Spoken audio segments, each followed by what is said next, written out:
આજે અમે કર્યું આટલું સરસ ડેકોરેશન। હાય, હું છું પ્રિયાંશી, સ્વાગત છે તમારું મારી ચેનલમાં। આજે સવારમાં વહેલા ઉઠીને હું બેસી ગઈ બ્રશ કરવા માટે। બ્રશ કરી રહી પછી બનાવવા બેસી ગઈ કોફી।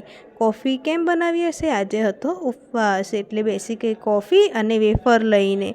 પછી મારે જવાનું હતું મામાના ઘરે એટલે હું નીકળી પડી મામાના ઘરે જવા માટે। મામાના ઘરે જઈને નાનાને મળ્યું। નાના હાય કે છે, નાની પણ હાય કે છે। મમ્મી તો બેસી ગઈ વાત કરવા માટે। પછી શું, ગણેશ ચતુર્થી હતી કાલે એટલે અમે બેસી ગયા ડેકોરેશન કરવા માટે। અહીંયા કાપડને સિલાઈ મારવાની હતી તો અમે બેસી ગયા સિલાઈ મારવા માટે।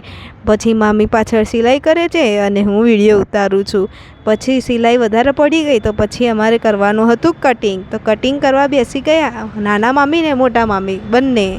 પછી આ સિલાઈ પણ થઈ ગઈ, કપડું પણ કપાઈ ગયું એટલે પછી લગાવી દીધું પાટ ઉપર।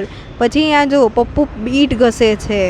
પછી એને કામ આપ્યું તો એવું મોઢા બનાવે છે ને અહીંયા ઈંટ લઈને જાય છે। પછી ભવ્યને પણ કામ પર લગાવી દીધો, એ પણ ઈંટ લેવા આવી ગયો। પછી અહીંયા બેસી ગયા મામા ઈંટ લગાવવા માટે। અહીંયા રાખવાનો હતો પાટ એટલે બેસી ગયા ઈંટ લગાવવા માટે। પાટ મૂક્યો પણ હજી લાગતો હતો કે નીચો છે એટલે પાછો ઊંચો કરવા માટે ઈંટ લગાવી। પછી અમારા ભાઈને તો ભૂખ લાગી હતી તો તમે જોઈ શકો છો કે ટીવીમાં પણ ખાવાનું દેખે છે ને આ લોકોને પણ દેખાડે છે।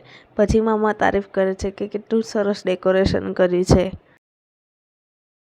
ડેકોરેશન સારું લાગ્યું હોય તો લાઇક, શેર, કમેન્ટ કરવાનું ભૂલતા નહીં। મિની બ્લોગ કેવો લાગ્યો કમેન્ટમાં જરૂરથી કહેજો। મળીએ હવે બીજા મિની બ્લોગમાં। Bye bye.